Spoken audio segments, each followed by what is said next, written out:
¿Hay una iglesia verdadera? Por el elder Bruce R. McConkie, de La Liaona de junio de 1947. No hay preguntas en el mundo de más importancia en cuanto a la salvación del hombre como estas. ¿Cuál de todas las iglesias es la verdadera? ¿O están todas juntamente equivocadas? Si alguna de ellas es la verdadera, ¿cuál es y cómo podré saber cuál es? Casi la mayor parte de la historia humana en vano ha intentado de contestar estas preguntas con la espada. Ejércitos se han puesto en marcha, reinos se han levantado, imperios se han caído al polvo, así como una religión tras otra ha procurado de probar la verdad de sus doctrinas por medio de la fuerza y matanzas. Millones han muerto para probar que su gran fuerza hizo sus creencias ciertas.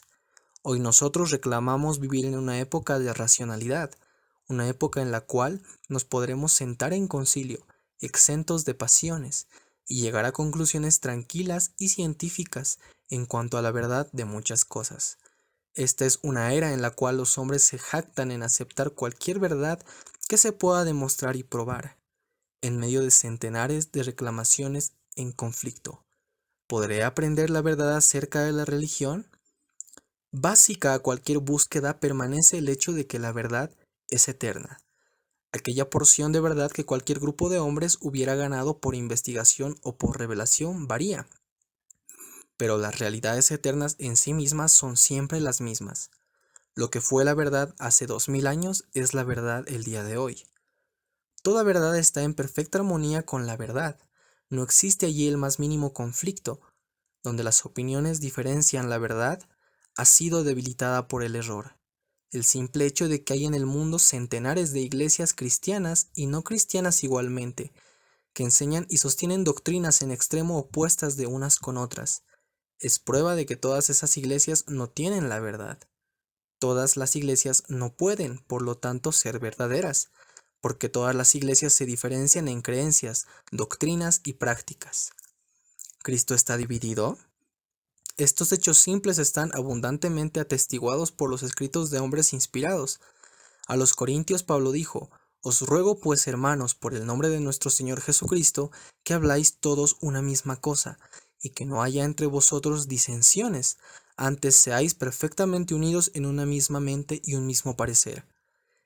¿Qué es esto sino una repetición de la oración de Cristo mismo a su Padre Celestial concerniente a los discípulos, para que sean una cosa como también nosotros somos una cosa?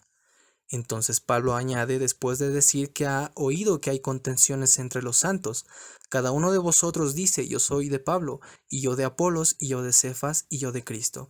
¿Acaso está dividido Cristo? ¿Fue crucificado Pablo por vosotros? ¿O habéis sido bautizados en el nombre de Pablo?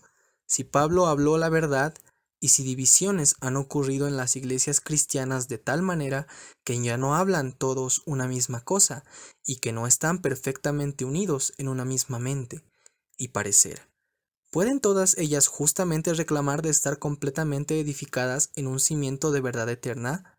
Si no, ¿hay una iglesia entre ellas la cual es la verdadera? Pablo también aconsejó a los santos de su día a que se ocuparan en su salvación con temor y temblor. ¿Qué tiene que hacer la persona para cumplir con esta instrucción? Para encontrar una respuesta general de esto, es necesario citar las palabras de Cristo como fueron dadas en el Sermón del Monte. No todo el que me dice Señor, Señor entrará en el reino de los cielos, mas el que hiciere la voluntad de mi Padre que está en los cielos.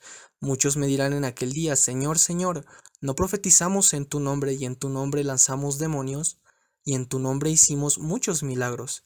Y entonces les protestaré: Nunca os conocí, apartaos de mí, obradores de maldad.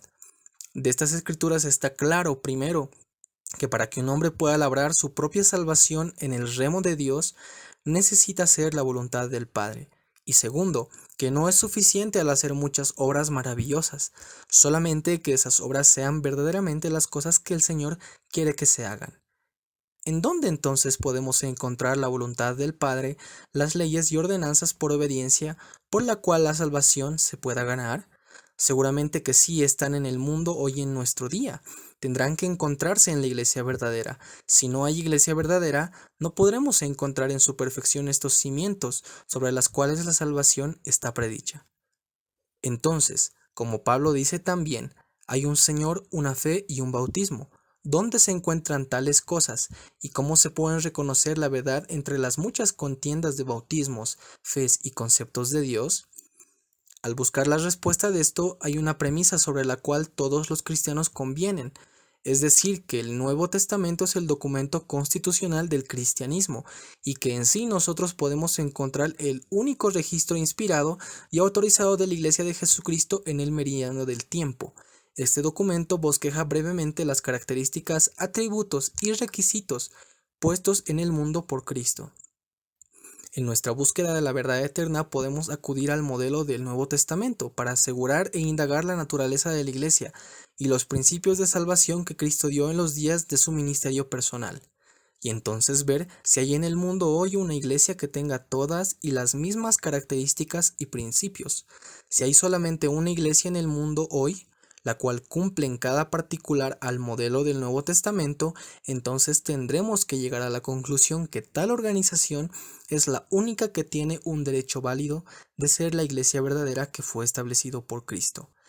Hay 6 encabezamientos bajo los cuales se pueden bosquejar todo lo que pertenece a la Iglesia del Nuevo Testamento, y son estas: nombre, autoridad, organización, ordenanzas, doctrinas y dones.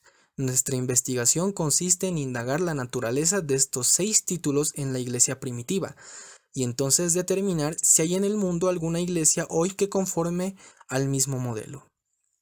El nombre. ¿Cuál es el nombre de la iglesia que organizó Cristo durante su ministerio? El Nuevo Testamento no da ninguna declaración categórica en cuanto al nombre exacto de la iglesia, pero sí nos da alguna información la cual solamente se puede entender al concluir que el nombre de la iglesia es alguna combinación de los nombres de Cristo. Por ejemplo, Cristo mismo le llama mi iglesia, y Pablo habla de la iglesia del Señor y de la iglesia del primogénito, las cuales todas indican que la iglesia sería llamada en el nombre de Cristo. Esta conclusión es apoyada por el hecho de que los santos antiguos hacían todas las cosas en el nombre de Cristo, tomaban sobre sí mismos su nombre en las aguas del bautismo y enseñaron que no hay otro nombre debajo del cielo dado a los hombres en que podamos ser salvos. Autoridad. ¿Qué autoridad tenían los ministros en la iglesia primitiva?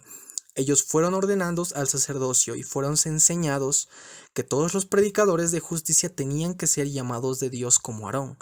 Todos fueron ordenados y a algunos les fueron dadas las llaves del reino, para que pudieran ligar y sellar en la tierra y en el cielo, y lo que es de vital importancia es que del sacerdocio consiste en 2, el orden levítico de Aarón y el de Melquisedec. El sacerdocio es la autoridad de Dios delegada al hombre aquí en la tierra. A menos que un hombre efectivamente tenga esta delegación de autoridad, ¿cómo puede esperar que sus hechos sean ligados en la tierra y en el cielo? Organización. En la iglesia primitiva se encuentra una organización muy definida. Además de otras, encontramos las siguientes posiciones: apóstoles, profetas, maestros, élderes, diáconos y setentas. Las funciones de cada una de estas posiciones se puede escudriñar del registro sagrado.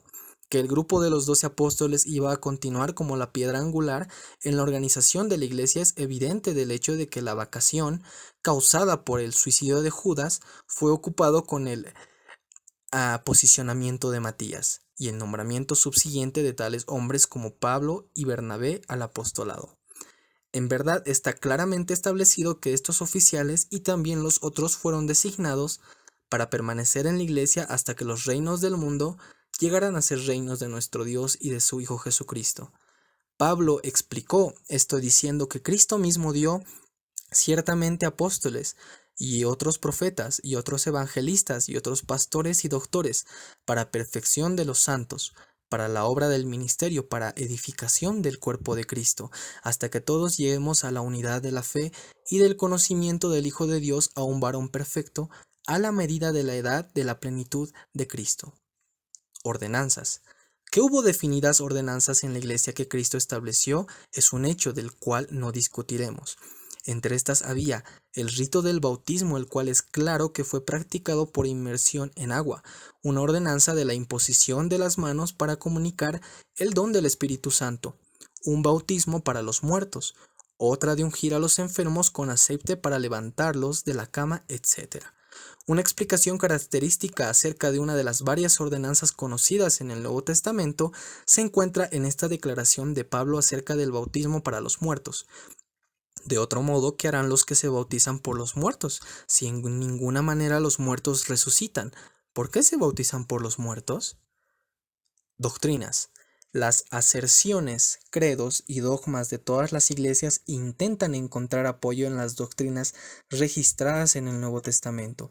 Sin embargo, estos conceptos modernos son diferentes cuando se comparan con los principios primitivos. ¿Dónde encontramos nosotros una iglesia que proclame el mismo plan de salvación que Pedro enseñó, la de ejercer fe en Cristo, de arrepentirse de los pecados, ser bautizados para la remisión de ellos, recibir el Espíritu Santo para la imposición de las manos y entonces continuar viviendo en toda justicia? Donde encontramos iglesias enseñando la doctrina de la salvación para los muertos, como lo hizo Pedro en la antigüedad al explicar que Cristo, entre su crucifixión y resurrección, fue y predicó el Evangelio a los espíritus de aquellos hombres que vivieron en los días de Noé.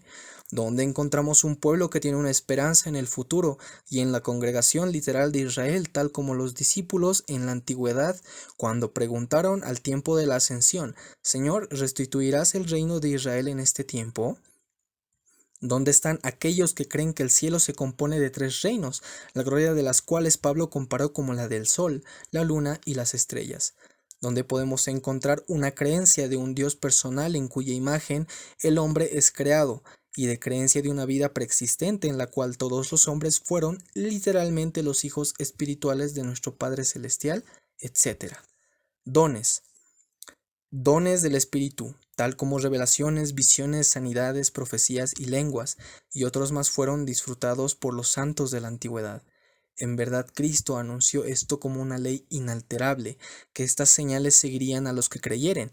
A menos que las señales se encuentren, los investigadores imparciales estarían justificados en rechazar el reclamo de cualquier grupo que sus miembros son verdaderamente creyentes en los principios puros de la verdad, los cuales forman aquel cristianismo dado por el Maestro aproximadamente hace 2000 años, a menos que las señales en verdad sigan. ¿Cómo puede una iglesia reclamar hoy tener dentro de sus límites la verdad completa como se encontraba en la iglesia primitiva? ¿Qué hay de las iglesias modernas? Las iglesias de hoy reclaman haber abrazado algunas partes de la verdad que poseyeron los santos de la antigüedad, pero la mayor parte de las doctrinas de las Escrituras no encuentran lugar en los credos de las sectas, como fue predicho por hombres inspirados. Traspasaron las leyes, falsearon el derecho, rompieron el pacto sempiterno. Pero por la misericordia y revelaciones de Dios, hoy en nuestro día la única iglesia verdadera ha sido restaurada en la tierra y se conoce como la Iglesia de Jesucristo de los Santos de los Últimos Días. Solamente en ella se puede encontrar la misma organización, las mismas ordenanzas, la plenitud de las doctrinas, todos los dones y toda la autoridad de la iglesia como en el día de Pedro.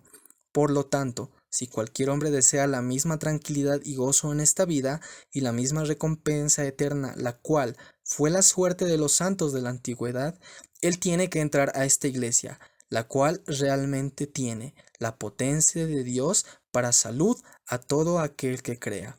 En el nombre de Jesucristo, amén.